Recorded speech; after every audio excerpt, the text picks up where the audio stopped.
بسم اللہ الرحمن الرحیم۔ السلام علیکم۔ اگر تم سے کوئی پوچھے بتاؤ زندگی کیا ہے، ہتھیلی پر ذرا سی خاک رکھنا اور اڑا دینا۔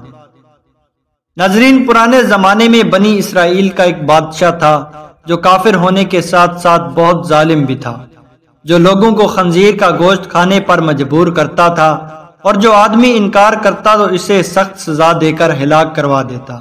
پھر اسی زمانے کے سب سے بڑے عابد کو بادشاہ کے پاس لایا گیا۔ لوگ اس عابد کے مرتبے اور فضیلت سے آگاہ تھے۔ لوگ نہیں چاہتے تھے کہ اس عابد بزرگ کو بادشاہ کی طرف سے کوئی تکلیف پہنچے۔ چنانچہ ایک سپاہی نے عابد سے کہا، آپ مجھے ایک بکری کا بچہ ذبح کر کے دے دیں، جب بادشاہ کہے گا کہ اس عابد کے سامنے خنزیر کا گوشت رکھیں تو میں وہی بکری کا گوشت آپ کے سامنے پیش کر دوں گا۔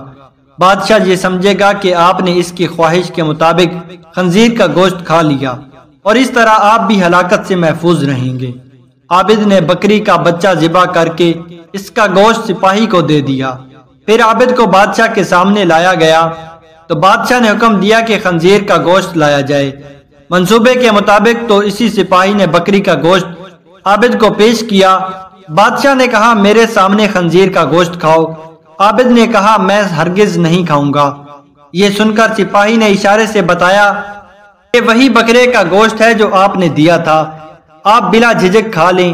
لیکن عابد نے بادشاہ کے سامنے وہ گوشت کھانے سے انکار کر دیا۔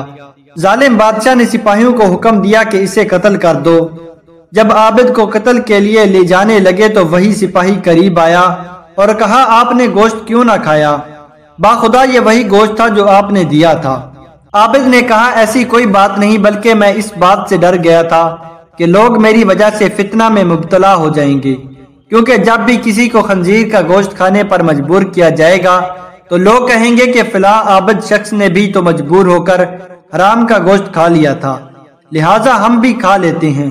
اسی طرح لوگ میری وجہ سے بڑے فتنے میں مبتلا ہو جائیں گے، اور میں لوگوں کے لیے فتنہ ہرگز بنانا نہیں چاہتا۔ یہ کہہ کر وہ عابد خاموش ہو گیا اور جلاد نے اس کا سر تن سے جدا کر دیا۔ تو دوستو، سبق یہ حاصل ہوا کہ کتنی بھی مشکلات کیوں نہ آ جائیں، ہمیشہ حق کا ساتھ دو اور حق کے ساتھ ڈٹے رہو۔